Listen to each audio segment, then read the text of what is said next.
Јануари, сем што е полн со празниците, познат е по саемите, барем од другата страна на Атлантикот. На европско тло се најавуваат новитети, чие појавување ги обновува старите завети, како што се Toyota Supra и BMW Z4. Ford и Volkswagen блиску ќе соработуваат на полето на технологиите, Audi ќе лансира лимитирана серија од електричниот PB18. Но почнуваме со рапортот од саемот, кој годинава последен пат се одржува во јануари. Притиснат од смотрите во Лос Анџелес и Лас Вегас, кралот на американските саеми не абдицира, туку средбата со поданиците ја преместува во јуни. Во следниот прилог вие пренесуваме атмосферата од North American International Auto Show Детройт.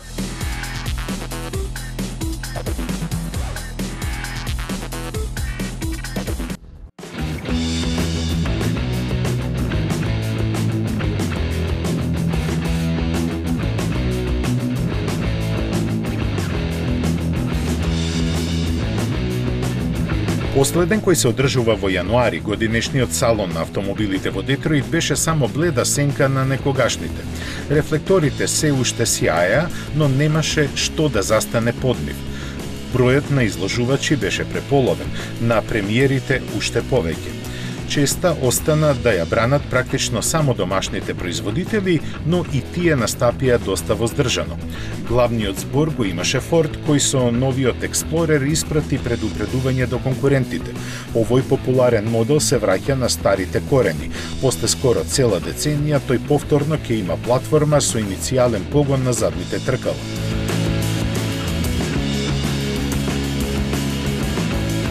Но, иако поробусна како техничко решение, лидерот во американскиот сегмент на средни големи теренци ќе ги задржи атлетските потенцијали. Причина е скоро 100 килограми помалата тежина. Голем дел од механиката кај него веќе се среќава кај Lincoln Aviator, вклучувајќи го и 3-литарскиот V6 мотор, чија сила е намалена на 365 коњи. Основната верзија ќе доаѓа со 2,3 литарски EcoBoost со 300 конски сили. На поклониците на најдоброто на располагање ќе им биде ST изведбата со вкупно 400 коњи. Тие ќе го забрзаат Експлорер до 96 км на час за 6,7 секунди и дотераат до максимални 230 км на час. Погонот на 4 тркала кај сите верзии е опционален, додека 10-степената автоматика сериски е единствена со која Експлорер ќе може да се добие. Новата платформа му обезбедува голем комфор во возењето, а за теренски својства ќе се грижи електронската распределба на вратежниот момент со 7 режими на работа. Еден од нив е наменет за влечење приколка која може да биде тешка до 2,5 тони. Првите испораки се очекуваат летово, а прострои глас дека би можел да стигне и до европските купувачи.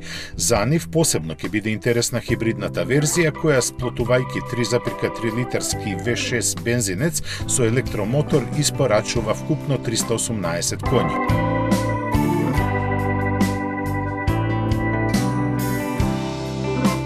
Со новиот XT6, General Motors потполни значајна празнина во понудата кросовери на Cadillac.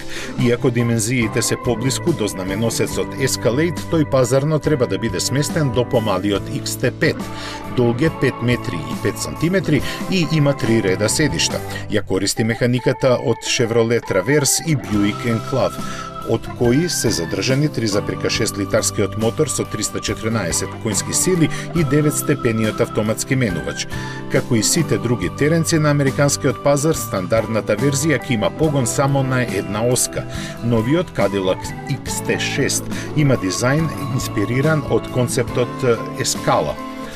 Впечатлива маска и карактеристичните светла му даваат спортски и помалку пријателски изглед, додека задниот дел е типично американски со масивни површини. Внатрешноста е просторна и луксузна со квалитетни материјали и богата опрема. На списокот се и загреваните и вентилирачки предни седишта, Bose Premium Audio System со 14 звучници, Wi-Fi hotspot и бројни електронски асистенти. Во продажба ќе се најде веќе напролет по цени кои се очекуваат да бидат околу $50,000. Мокрите пикапи не се само заштитен знак на американскиот стил на живот. Тие се важни за профитабилноста на производителите и затоа им се обраќа доста внимание. Најновиот во серијата новитети е големиот RAM HD. Тој е представен во две верзии со ознаки 2500 и 3500, при што поголемата има носивост од 3,5 тони и сила за влечење приколка од дури 14,3 тони. За ваквите импресивни спецификации е заслужен 6,7 литарскиот Cummins дизел со 400 конски сили и неверојатни 1354 Нм вртежен момент. Ке се нуди и со ослабена верзија на овој мотор со 370, како и 6,4 литарски бензинец со 410 коњи. Дизелите имаат 6 степени, а бензинецот 8 степен менувач, сите автоматски и со shift-by-wire технологија. Шасијата е направена од челик со висока цврстина, додека делови од каросеријата се од алуминиум. Новост е и тоа што висината на задниот дел може да се спушти со помош на опционалното воздушно ослонување. За да ги задоволи вкусовите на секого, RAM HD ќе може да се добие со 6 различни изведби на маската и 3 на светлата. За жал на председателот Трамп, неговото производство ќе се одвива во Мексико.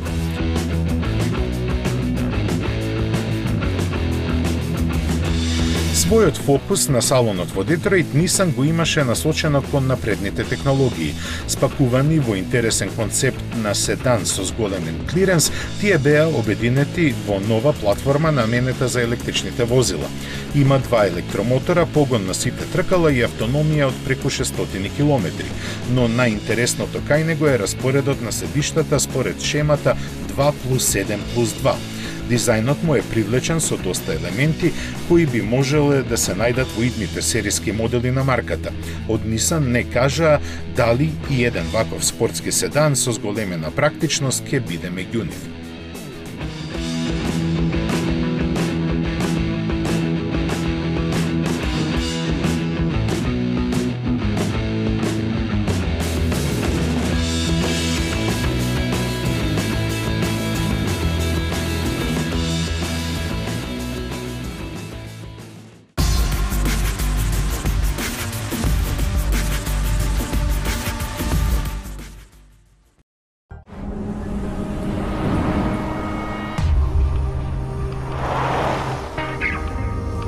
Text Eva.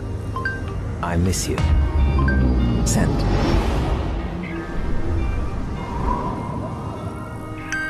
She called me up late last night, 3:15. Ви ја представуваме целосно новата Ford Fiesta. Веќе од 109 евра месечна рата.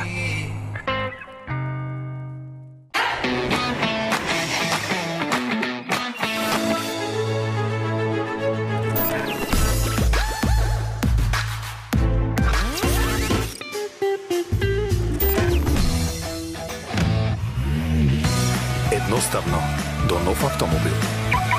Со Шпарка се лизинг. Природата не простува компромиси. Таа ја создава само најдобрата можна комбинација. Моćниот дизајн на Карок е создаден за најтешки услови, а неговиот изглед го презентира со самоуверена елеганција. Карок 1.6 TDI со 115 конски сили од сега е достапен за 20.450 евра или 250 евра месечна лизинг рата. Новиот Шкода Карок вози на свој начин. Шкода. Simply clever. Метрополис, број 1 радио мрежа. I knew you had the secrets in your eyes. So get on this ride, you can say what you like, but we won't get this chance again. You're like a breath of fresh air, so deep under there, and I've waited for so long. Let's take it slow.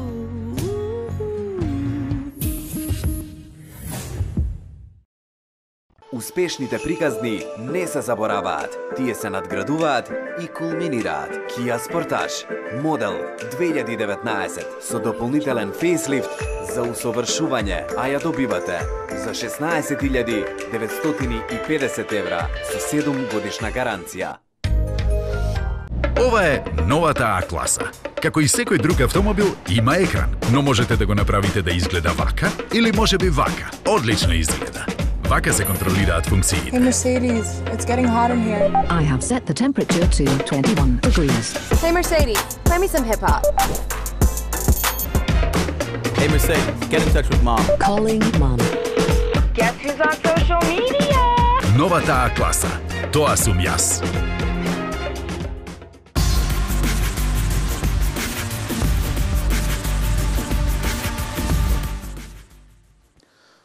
Зимските пневматици имаат многу страна задача. Не само што треба да се погодни за возење при ниски температури, туку треба да одговорат на тешки услови за возење како што се снег, раскашаван снег, кал и вода. Финската компанија Nokian прва во светот произведе зимски пневматици уште во далечната 1934 година. Имавме можност да го испробаме најновиот производ наменет на спортско корисните возила WR SUV4.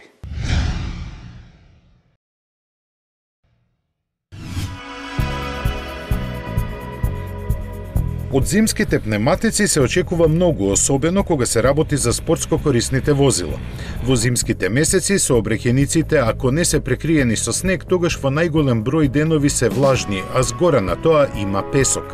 На споредните патишта покрај лошиот асфалт, исполнет со ударни дупки, може да се најдат остатоци од снег, заледени делници, одрони, а неасфалтираните делници изобилуваат со кал и вода. За да одговори на овие предизвици, Nokian ги конструира новите зимски пневматици WR SUV4, наменети да одговорат на условите на возењето по патиштата и вон нив во Централна Европа. Робусната и издржлива структура искомбинирана со зајакнатите странични ѕидови гарантираат дека пневматикот може да издржи поголеми оптоварувања, удари и поотпорен на посекотини кои се јавуваат од ударни дупки и камењи. Архитектурата на нагазната површина ја карактеризира континуираното централно ребро кое го стабилизира пневматикот на сите површини. На него се поставени индикаторите за истрошеност. Кога ќе ги снема бројките, тогаш длабочината на шарата е помала од 4 мм, што е знак дека зимските пневматици треба да се сменат со нови. Ламелите имаат брановидни канали кои ја зголемуваат стабилноста и го подобруваат управувањето благодарение на подоброто исфрлање на водата и раскашавениот снег. За прв пат во цивилна употреба се сретнува материјалот арамид. Тој се изработува од вештачки влакна, а го карактеризира цврстината, па затоа досега бил користен во воената индустрија и во Вселената. Страничните ѕидови на Nokian WR SUV4 се зајакнати со него за да се добие поголема издржливост на пневматикот во сите услови на возење, особено на терен. Дека е така, имавме шанса да се увериме во перформансите на овие пневматици на домашен терен исполнет со предизвици. Временските услови беа како створени да се доведат во искушение пневматиците кои многу ветуваат. Удобноста при возење на лош пат е на високо ниво. Не почувствував никакви компромиси ниту при управувањето кое остана смирено и прецизно. Дури и провозењето на калив пат исполнет со бари и слој на снег не најдов на поголеми возбудувања. Преносот на силата се одбиваше без потешкоти и токму поради претходно споменатите ламели и блокови чија конструкција не дозволува задржување на калта и снегот во шарата на пневматикот.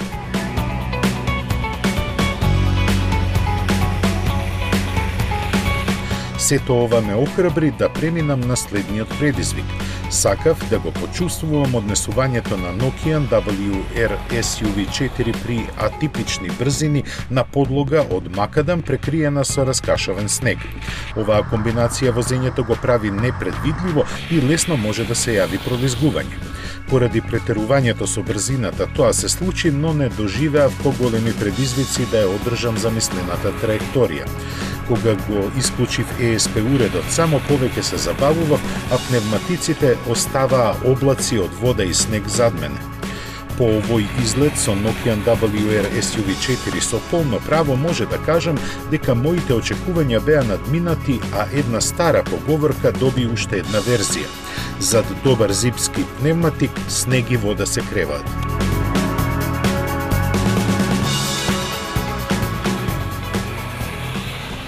Повеќе од 2 децении се чекаше Toyota да ја врати во игра Supra.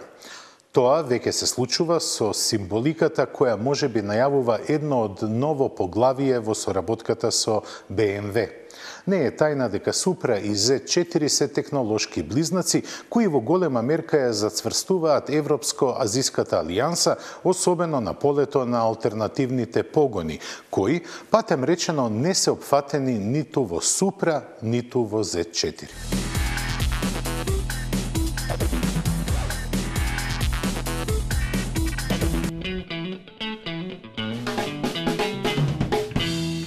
Името Supra им значи многу на вистинските љубители на автомобили, па затоа и со нетрпение се очекуваше Toyota да го покаже моделот што ќе продолжи да го дзида неговото наследство.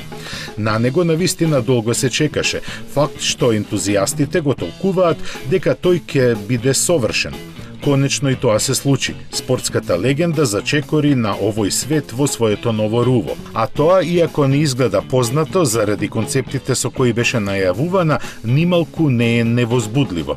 Напротив, дури и да не сте заљубеник во спортското возење, Supra ќе предизвика емоции кај вас. Од Toyota вела дека токму тоа е во самата срж на ова купе. Првите впечатоци го потврдуваат нивното мислење.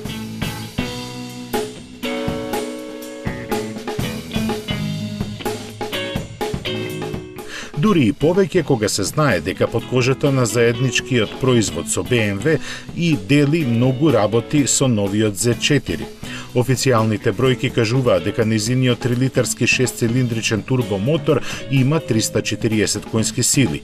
Погонот е на задните тркала, а тежината идеално распределена меѓу оските во сооднос 50-50. 8-степената автоматика ќе ја забрза до 100 на час за 4,3 секунди, но максималната брзина за жал електронски е ограничена на 250. Тркалата се 19-инчни, а стопирачките Brembo со 4 клешти. Во првично објавените спецификации потрошувачката не се споменува, но и онака никој нема да праша за тоа. Она што ќе ги интересира сите е цената која за Америка е поставена на $50,000.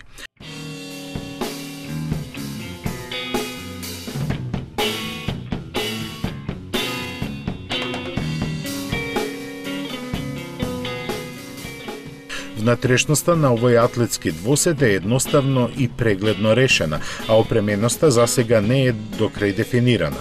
Сепак се забележува дека доста што е превземено од моделите на Lexus, а се знае дека во бројните електронски асистенти ќе бидат лаунч контрол системот и адаптибилното ослонување. За целосна безбедност ќе се грижат активниот диференцијал и автоматското запирање во итни случаи. Но за комплетно задоволство во возењето се очекува нејзината посилна верзија. Дали е во планот Toyota засега не кажуваат. Место тоа се слушна дека овој чистокрвен спортист ќе биде понуден со 2-литарски турбомотор и тоа со 2 различни моќности.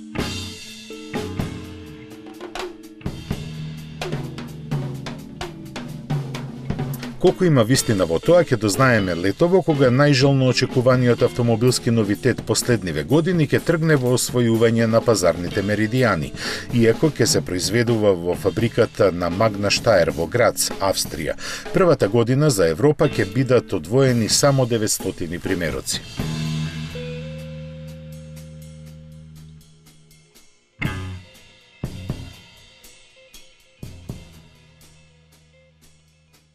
Лани во август на конкурс The Elegance во калифорнискиот Pebble Beach, Audi го покажа уникатниот PB18 e-tron, кој не предизвика некои реакции во јавноста. Се мислеше дека се работи само за дизајнерско-техничка акробација на марката и не доби некое значење. Демантот дека тоа е заблуда стигна од Инглштад во вид на потврда дека овој модел ќе се најде во сериско производство, но строго лимитирано на само 50 примероци.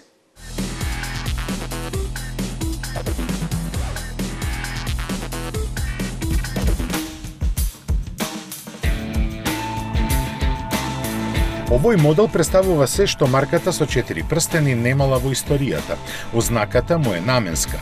Буквите се кратенка од Pebble Beach, а бројките годината во која е представен. Додавката e-tron пак означува дека се работи за електрично возило. Супер спортско во основа, но со своевидна шутинг брейк форма со багажник од 470 литри и централна позиција на возачот. Долг е нешто на 4,5 метри, широк точно 2, а висок само 1,15 сантиметри.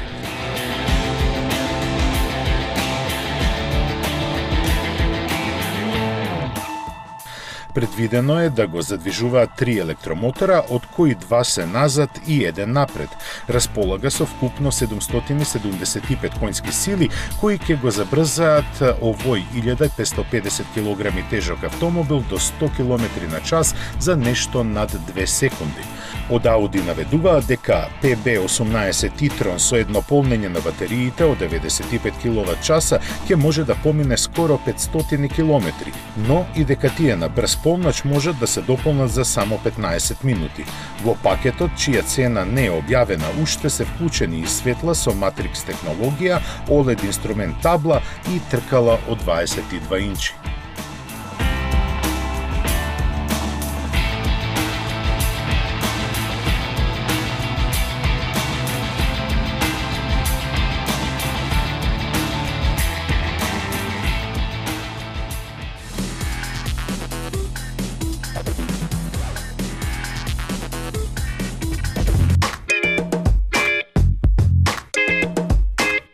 Кажете што сакате, но факт е дека возилата со дискутабилен и провокативен дизајн поминуваат добро на пазарот, посебно ако се скапи како што е BMW серијата 7. Баварците многу добро го знаат тоа од периодот на Крис Бенгал. Можеби затоа и нејзината обновена верзија изгледа таква какво што е, со изострени линии и огромни бубрези. Тие толку доминираат со погледот што дури кога тој ќе успее да се отргне од нив, ќе се забележи складноста на површините на предниот дел. Посебно на браникот, во кој веќе нема дневни или светла за магла. Тие се интегрирани во главните светла, кои по избор може да бидат прилагодливи LED или лазерски, кои осветлуваат дури до 560 метри пред возилото. Помали се и отворите за воздух, од кои страничните се аеродинамично изведени. Нема ниту трага од некаква елеганција, туку се е подредено да се покаже сиот престиж со кој серијата 7 располага.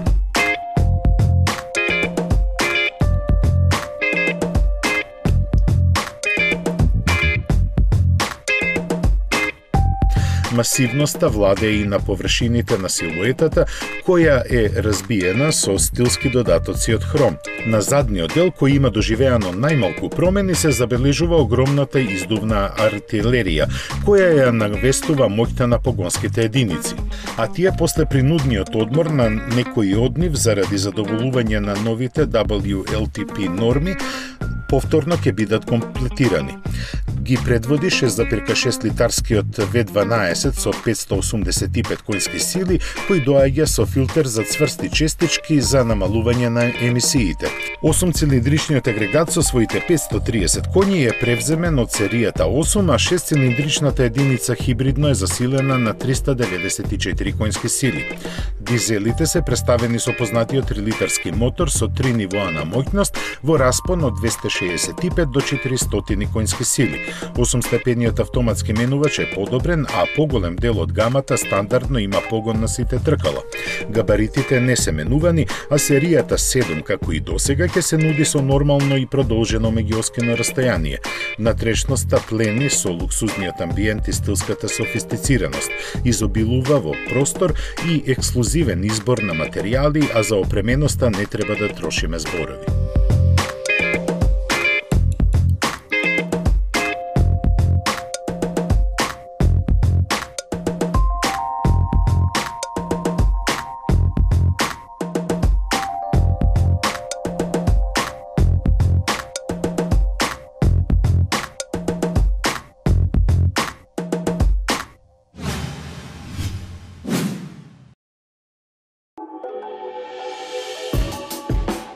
Infiniti Project Black S изгледа како серијски автомобил, но всушност е подвижна лабораторија.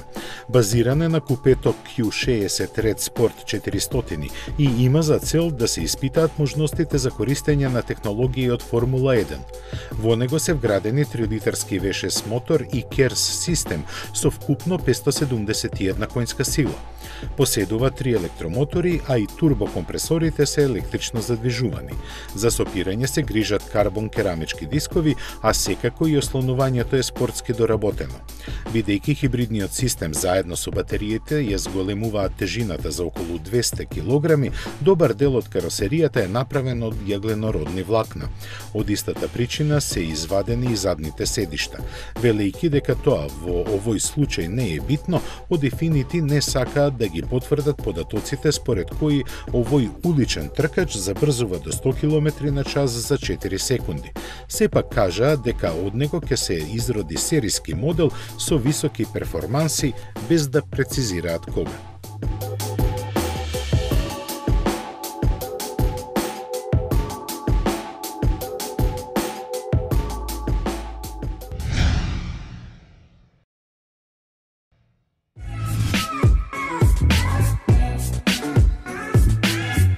Притисокот на производителите на возила за намалување на трошоците и пренасочување на инвестициите кон напредните технологии резултираше со сојуз на Ford и Volkswagen. Двата лути ривали и понатаму ќе бидат тоа, но ќе соработуваат со цел да заштедат милиарди. Договорот меѓу компаниите предвидува заедничко производство на комерцијални возила, но најверојатно ќе се прошири и на други полиња. Пред се во развојот на електричните и автономните технологии. Соработката ќе се одвива чисто на комерцијален план, без никаква размена на акции или спојување на други начини. Сите детали за сојузништвото не се објавени, бидејќи се уште не се прецизирани. Од извршните директори на компаниите сепак се дознава по нешто интересно, како на пример дека на Volkswagen ќе му биде ставена на располагање Фордовата платформа од Ranger. Неофицијално се споменува дека постои можност за производство на возила со знакот на Volkswagen во фабриките на Ford.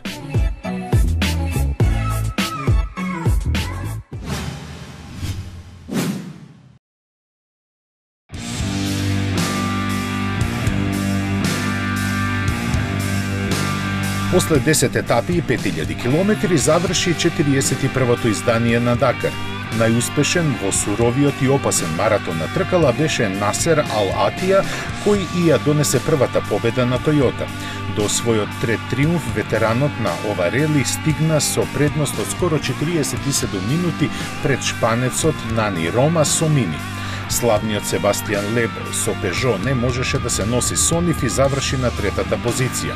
Повратник на победничкото место имаше и меѓу моторциклистите, каде австралијанецот Тоби Прајс со КТМ за само 9 минути и 13 секунди беше побрз од својот тимски колега Матијас Валкнер.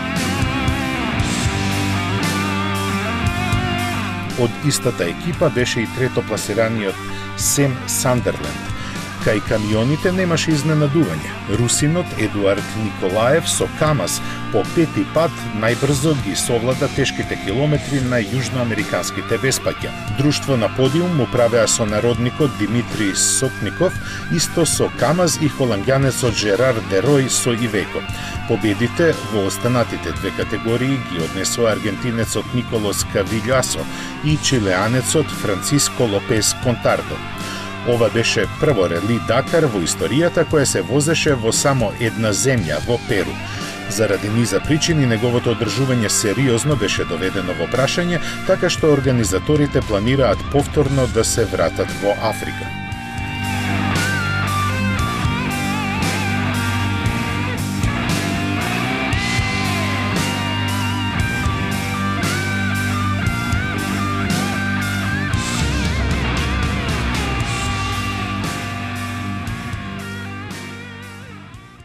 Предвиденото време за Автомагазин истече. Ви благодарам на вниманието до следната премиера за 7 дена.